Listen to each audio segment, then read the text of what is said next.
Hi, my name is Samuel Shropshire. I'm an American citizen living in Saudi Arabia.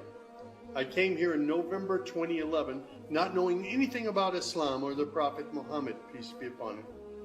Most of what I had heard was extremely negative. I was invited here to Saudi Arabia by Safi Kaskas to work on what was known as the Q Project. Dr. Kaskas wanted to produce a new, easy-to-read American translation for the next generation of young Americans. Since I could not read or speak Arabic, I wasn't doing any translation work. I was simply invited here to check the English to make certain that this new interpretation of the Quran was easily understood. My work, of course, required that I read the Quran over and over again. Well, as you can imagine, having no knowledge of Islam, I had hundreds and hundreds of questions. At night, I would stand on the balcony of that building and I would look across a very busy boulevard to a mosque. And I would hear the calls to prayer. I would see men and women coming to the mosque and leaving the mosque. Children were playing football in the mosque parking lot. Except for the minaret, it appeared to me to look like a typical Christian church in America. My heart longed to be in that mosque. I felt compelled by God to go there. A few months later, I got up the courage to walk down the street and to knock on the door of Taqwa Mosque. Now, nobody knocks on the door of a mosque. Normally, they just open the door and they walk right in. But I was not sure how I'd be received, so I stood there knocking until someone came to the door.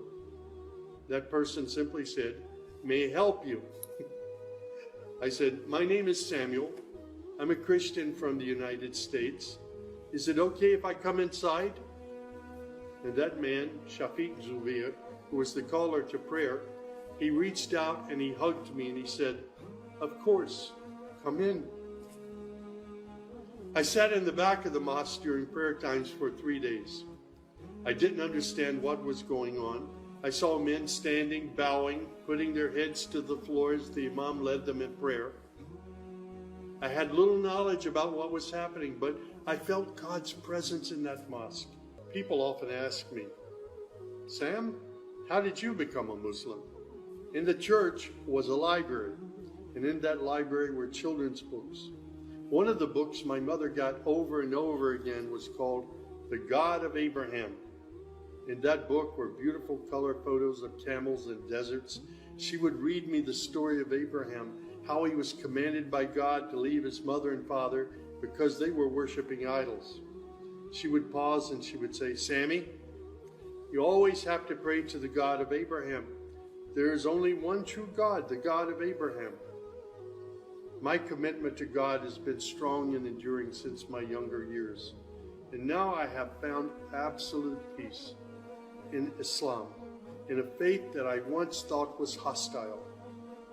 I found friendship and hope amongst a fraternity of other Muslim brothers and sisters.